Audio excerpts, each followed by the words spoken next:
আসসালামু আলাইকুম। আমি মোহাম্মদ ইমন। আজকে তোমাদের সাথে নতুন আরেকটি সৃজনশীল নিয়ে আসলাম, কুমিল্লা বোর্ড 2024। দেখো, কুমিল্লা বোর্ড 2024-এ প্রশ্নটি কি বলছে? উদ্দীপক দেওয়া আছে 3x+1 inverse 1 plus 3x+1 inverse 2 plus 3x+1 inverse 3। এটা আমাদের একটি ধারা দেওয়া আছে। কয়ে দেখো প্রশ্নটি কি বলছে?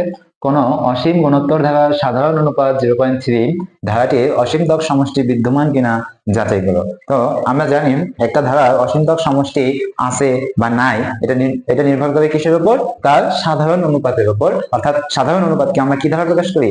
আর দ্বারা প্রকাশ করি। এখানে সাধারণ অনুপাতের মান বলা আছে।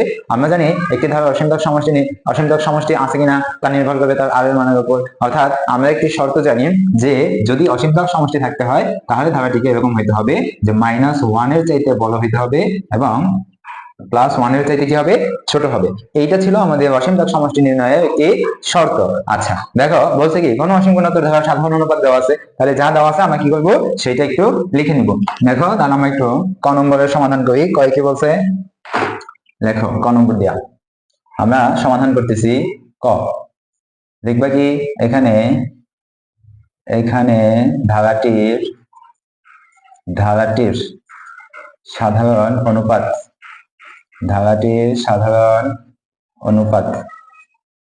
অনুপাত আর ইকুয়াল টু কত হবে? 0.3। এইটা হচ্ছে আমাদের ধারাটির সাধারণ অনুপাত। আমাকে শুধু জানতে চাইছে যে ধারাটির একটি অসীমতক সমষ্টি থাকবে কিনা। দেখো, তাহলে আমরা এখানে লিখতে পারি যেহেতু এখানে কি হবে? আর মডুলাস অফ লেস দেন 1। এইটা আমরা জানি যে আর এর মান হবে 1 এর চাইতে ছোট। তাহলে দেখো এখানে আর এর মান কত আছে? 0.3 আছে। অতএব তুমি লিখতে পারো, কি লিখতে পারো? 0.3 মডুলাস অফ লেস দেন 1। লিখবা কি? অতএব যেহেতু 0.3 লেস দেন 1, তা আমরা লিখতে পারি অর্থাৎ ধারাটির অসীমতক সমষ্টি বিদ্যমান।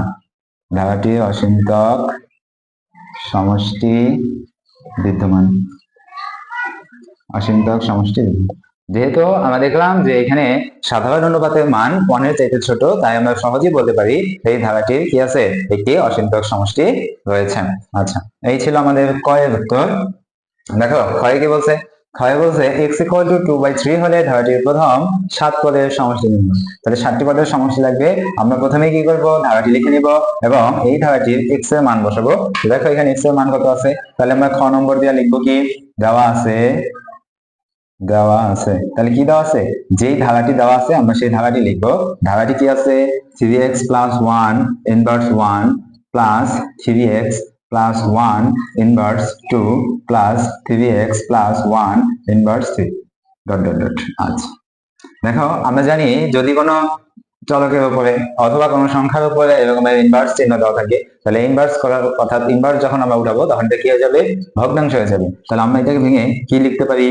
আমরা লিখতে পারি 1/3x+1 প্লাস, আবার এটা ভগ্নাংশ হয়ে যাবে। এখানে কি হবে?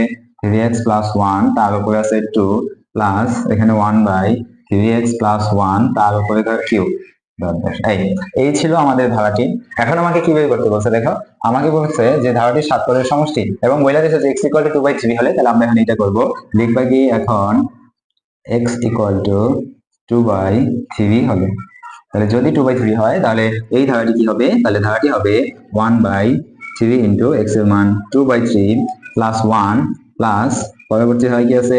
3 ইন্টু 2/3 প্লাস 1 তার উপরে হবে কি? Whole square plus 1/3 into 2/3 plus 1 তার উপরে হবে কিউব।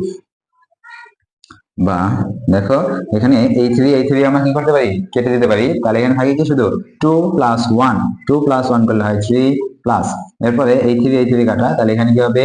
3 তার উপর স্কয়ার প্লাস এখানে এই 3 কাটা, তাহলে 2 এর সাথে 1 যোগ করলে হবে 3 তার উপরে কি হবে? Cube plus dot dot. এই তাহলে আমাদের একটি গুণোত্তর ধারা গঠিত হলো। আমাকে বলছে 7টি পদের সমষ্টি নির্ণয় করতে। তো আমরা এখন কি করব? ধারাটির সমষ্টি নির্ণয় করার জন্য আমার কার মান লাগবে? আমার মান লাগবে, a এর মান লাগবে, r এর মান লাগবে। আমরা এই ধারাটি থেকে a এর মান আর r এর মান বের করে নিব। তাহলে লিখবা কি? অতএব প্রথম পদ, ধারাটির প্রথম পদ, তাহলে প্রথম পদকে কি দ্বারা প্রকাশ করে? a দ্বারা। তাহলে ধারাটির প্রথম পদ কত আছে? 1/3। আর কি লাগবে? সাধারণ অনুপাত লাগবে। লেখো সাধারণ অনুপাত। তাহলে সাধারণ অনুপাত কি হবে? সাধারণ অনুপাতকে কি দ্বারা প্রকাশ করে? আর দ্বারা প্রকাশ করে। তাহলে এখানে আর এর মান কি হবে? আর এর মান হবে এই পদ থেকে আমরা এই পদকে ভাগ করব। তাহলে দ্বিতীয় পদ কি আছে? 1/3 স্কয়ার বাই প্রথম পদ আছে 1/3। এটাকে আমরা জানি ভগ্নাংশের নিচে কখনোই ভগ্নাংশ থাকতে পারবে না। তাই আমরা কি করব? প্রথম ভগ্নাংশ ঠিক রাখবো, নিচে ভগ্নাংশটা ভাগাকার আছে, এবার আমরা গুণ করে দিব। তাহলে এখানে কি হবে? 1/3 স্কয়ার প্লাস ভগ্নাংশটা আছে এখানে ভাগ আকারে, আমরা যদি গুণ আকারে নিয়ে আসি তাহলে তার ভগ্নাংশটা উল্টে যাবে, উপরে হবে 3 নিচে হবে 1। আচ্ছা, এরপর দেখো এখানে এই 3 থেকে 3 স্কয়ার বাদ দিলে এখানে থাকবে কি 1/3। তাহলে আমার সাধারণ অনুপাতের মান কত? 1/3। এখন আমরা কি করব? এই ধারাটির একটি 7টি পদের সমষ্টি নির্ণয় করব। তাহলে আমরা সমষ্টি নির্ণয়ের কি সূত্র জানি? লিখবা কি? অতএব ধারাটির 7টি পদের সমষ্টি, ধারাটির 7টি পদের সমষ্টি সমষ্টি তাহলে আমরা সমষ্টি নির্ণয়ের সূত্র কি জানি? S10 ইকুয়াল টু কি হবে? a ইন্টু 1 মাইনাস r এর power n by 1 minus r equal to কি হবে? a এর মান বসাবো, a এর মান কত রয়েছে? 1/3 ইন্টু 1 মাইনাস, এখানে সেকেন্ড ব্র্যাকেট দাও। এরপর কি করবা? দেখো 1 লিখলাম, 1 আছে 1 লিখলাম, মাইনাস দিলাম মাইনাস, এবার r এর মান লিখবো। r এর মান কত? 1/3, তার পাওয়ার আছে কত? n এর মান কত হবে? 7। এখানে কি হবে? 1 মাইনাস r এর মান কত? 1/3। সমাধান করো। তাহলে উপরে কি আছে? উপরে আছে 1/3 ইন্টু 1 মাইনাস 1/3 এর পাওয়ার যদি আমরা 7 দেই তাহলে কত হবে? দেখো উপরে আছে 1, নিচে আছে 3, তার পাওয়ার হবে 7। কত হয়? 2187। 1/2187। নিচে কত হবে? নিচে এই দুটাকে বিয়োগ করতে হবে, তাহলে প্রথমে এই দুটার লসাগু নির্ণয় করতে হবে। আমরা জানি এই 1 এর নিচে মনে মনে একটা কি আছে? 1 আছে। তাহলে 3 এবং 1 এর লসাগু কত? 3। এই 3 দ্বারা 1 কে ভাগ করলে 3, 3 দ্বারা উপরের 1 কে গুণ করলে 3 একে 3। এরপর আছে মাইনাস, দিলাম মাইনাস। এরপর এই 3 দ্বারা 3 কে ভাগ করলে কত হবে? 1। এই 1 দ্বারা উপরের 1 কে গুণ করলে 1 একে 1। এই দেখো, এর পরবর্তীতে আমরা একটু এই অংশটা মুছে দিই। হ্যাঁ, দেখো তারপরে কি করবো? আমরা এই লাইন থেকে এখানে ব্র্যাকেট ক্লোজ করো। এখন যা আছে তাই আবার লেখো, ইকুয়াল টু কি হবে? উপরে আছে কি 1/3, তার সাথে আমরা গুণ করবো। এখন এই দুইটাকে বিয়োগ করো, বিয়োগ করলে এখানে কি হবে? নিচে আছে 2187 বাই, আমরা জানি অনেক নিচে মনে মনে একটা 1 আছে, তাহলে 1 এবং 2187 লসাগু হচ্ছে 2187। এখন দেখো এই লসাগু দ্বারা প্রথম ভগ্নাংশ হরকে কি করতে হবে? ভাগ করতে হবে। 1 দ্বারা যদি 2187 কে ভাগ করো 1, 1 দ্বারা এটাকে গুণ করলে হবে 2187। এরপর আছে মাইনাস, দিলাম মাইনাস। এই 2187 দ্বারা 2187 কে ভাগ করলে হয় 1, 1 দ্বারা উপরের 1 কে গুণ করলে 1 একে 1। আর নিচে কি থাকবে? 2/3 থাকবে, ইকুয়াল টু দেখো এখানে আছে কত? 1/3 ইন্টু এই দুইটাকে বিয়োগ করলে কত হবে? বিয়োগ করলে হবে 2186, আর নিচে কি হবে? 2187, আর নিচে আছে 2/3 ইকুয়াল টু, নিচের অংশটুকু একটু মুছে দাও। দেখো তারপরে কি লিখবা? এখানে 1/3 ইন্টু, সরি, আমরা এই দুইটাকে একটু গুণ করে ফেলি। হ্যাঁ, গুণ করো, কত হবে? 1/3 ইন্টু কি হবে? উপরে হবে 2186, নিচে হবে 2187। তাহলে কত হবে? 2186 বাই উপরে হয় 2100, সরি, উপরে হবে 6561 বাই 2186, আর নিচে আছে 2/3। এখন দেখো এই ভগ্নাংশের নিচে আরো একটা ভগ্নাংশ আছে। আমরা জানি ভগ্নাংশের নিচে কখনো কি থাকতে পারবে না? ভগ্নাংশ থাকতে পারবে না। তাহলে প্রথম ভগ্নাংশ ঠিক থাকবে 2186 বাই 6561 ইন্টু উপরে হবে 3, নিচে হবে কত? 2। এখন এই দুটো গুণ করো, গুণ করলে কি হবে? উপরে হবে 2186 ইন্টু 3, নিচে হবে 6561 ইন্টু 2। তাহলে কত হয়? মোট রেজাল্ট আসে 1093 বাই 2187। এই ছিল আমাদের 7টি পদের সমষ্টি নির্ণয়। তাহলে সমষ্টি কত হবে? 1093 বাই 2187। আচ্ছা, গ দেখো, বলছে কি এক্স এর উপর কি শর্ত আরোপ করলে অসীম ধারাটির অসীমতক সমষ্টি থাকবে এবং সেই সমষ্টিও নির্ণয় করতে হবে। এক্স এর উপর কি শর্ত আরোপ করলে, তাহলে আমরা কি করবো? প্রথমে ধারাটি একটু লিখে নেবা। তাহলে দেখো আমরা একটু ধারাটি লিখি। হ্যাঁ, কি করবো আমরা? গ গ নম্বর দিয়ে লেখো প্রদত্ত ধারাটি। প্রদত্ত ধারাটি কি আছে 3x প্লাস 1 তার উপরে inverse 1, 3x plus 1 inverse 2, 3x plus 1 inverse 3 বা 1 by 3x plus 1 plus 1 by 3x plus 1 whole square 1 by 3x plus 1 তার উপরে কি হবে হোল কিউব। আচ্ছা, এরপর কি করবো, ধারাটির উপর কি শর্ত আরোপ করলে অসংখ্য সমাধি থাকবে। তাহলে আমাকে কি করতে হবে, এইখান থেকে ধারাটির সাধারণ অনুপাত অর্থাৎ আরের মান লাগবে। তা লিখবে কি এখানে এখানে প্রথম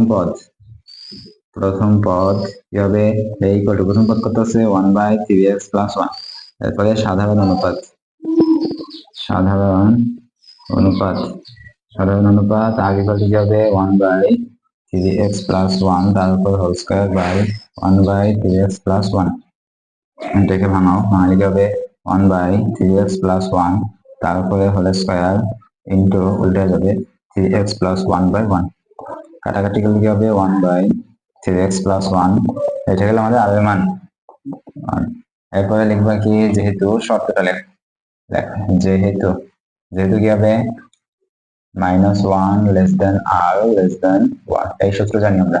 তাহলে আমরা কি করব, এই অংশটা দিয়ে x এর একটা মান বের করব আর এই অংশটা দিয়ে x এর আরেকটি মান বের করব। তাহলে আমরা কি লিখব,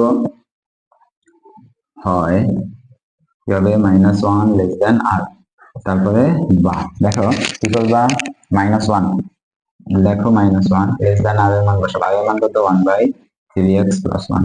এখন কি করবো আমরা, এটাকে উল্টে দাও। কিভাবে উল্টাবা, এটার উপরে আছে 1 আর এটার নিচে আছে মনে মনে 1, উল্টে দাও। তাহলে কি হবে এখানে -1 লেস দেন, এটা ভুলে যাবে চিহ্নটা, এভাবে দিবা। তাহলে এখানে কি হবে 3x প্লাস 1 বা এবার কি করবা, এই -1 আছে, তাহলে -1 যেহেতু আমার এই পাশে আমরা ঘুরাই দিই, এই 3x প্লাস 1 কে বাম পাশে নিয়ে আসো, 3x প্লাস 1 লেস দেন -1 বা এখন কি করবা 3x প্লাস 1, এই 1 কে বাদ দেওয়ার জন্য এখানে একটা -1 নিয়ে আসবে। তারপর কি হবে লেস দেন ইকুয়াল -1, যেহেতু আমরা বাম পাশে -1 করছি তাই আমাকে ডান পাশে কি করতে হবে অতিরিক্ত -1টা করতে হবে। তারপরে দেখো এখান থেকে এই 1 বাদ, তাহলে থাকে কি 3x লেস দেন -2, এরপর আমার লাগবে কার মান x এর মান, তাহলে কি হবে x লেস দেন -2/3, এই আমাদের একটা শর্ত বের হলো। হ্যাঁ, এরপর আমরা কি করব, এই অংশটা দেখছে একটা মান বের করবো, তারপর লিখবে কি অথবা কি হবে r লেস দেন 1, মান বসাও, r এর মান কত 1 by 3x plus 1 less than 1 বা এখন কি করবা একটু ঘোরাইলে কি হবে 3x প্লাস 1 লেস দেন 1 বা কি হবে, আমার এখান থেকে 1 বাদ দিতে হবে, তাহলে আমরা এখানে প্লাস 1 এটা অতিরিক্ত -1 করবো, তারপরে এখানে কি হবে 1, এখানে হবে -1 বা এখানে শুধু 3x থাকবে কারণ এটা বাদ, এরপরে 1 থেকে 1 বাদ দিলে 0 বা আমার লাগবে তার মান x এর মান, তাহলে হবে x গ্রেটার দেন 0/3, অতএব নির্ণয় শর্ত কি হবে x গ্রেটার দেন 0। এই তাহলে আমাদের নির্ণয় শর্ত বের হয়েছে যে x লেস দেন কি হবে -2/3 আর এখানে x গ্রেটার দেন 0। আচ্ছা, এরপর এটা গেল আমাদের শর্ত। এখন বলছে কি দেখো অসীম ধারাটির অসীমতক সমষ্টি থাকবে সেই সমষ্টি নির্ণয় করতে হবে। তাহলে আমরা এটা একটু মুছি, এরপরে কি লিখবা, যেহেতু আমাদের অসীমতক সমষ্টি বের করতে বলছে তাহলে লিখবা কি অতএব অসীমতক সমষ্টি, অতএব অসীমতক সমষ্টি, তাহলে অসীমতক সমষ্টি কি হবে s n equal to a by 1 minus r, এই অসীমতক সমষ্টি নির্ণয় সূত্রে এর মান বসাবো।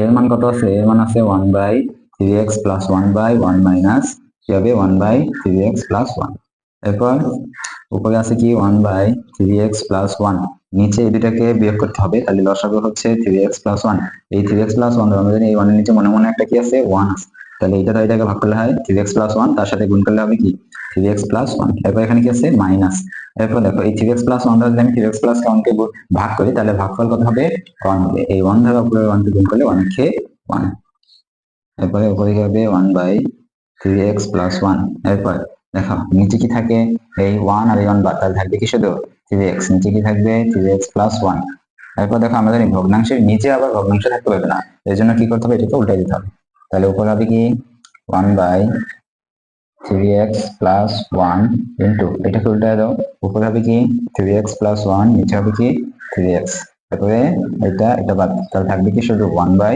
3x শেষ। এই আমাদের সমাধান, অর্থাৎ কি হবে, ইকুয়াল হবে 1/3x।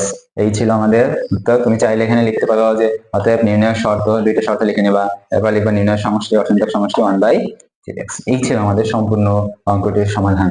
তাহলে যদি অঙ্কটি বুঝতে অসুবিধা হয় কমেন্ট করে অবশ্যই জানাবে, কোন অংশে তোমাদের বুঝতে সমস্যা হচ্ছে, আমরা সেই অংশ নিয়ে আবার আলোচনা করব। ঠিক আছে, ধন্যবাদ সবাইকে।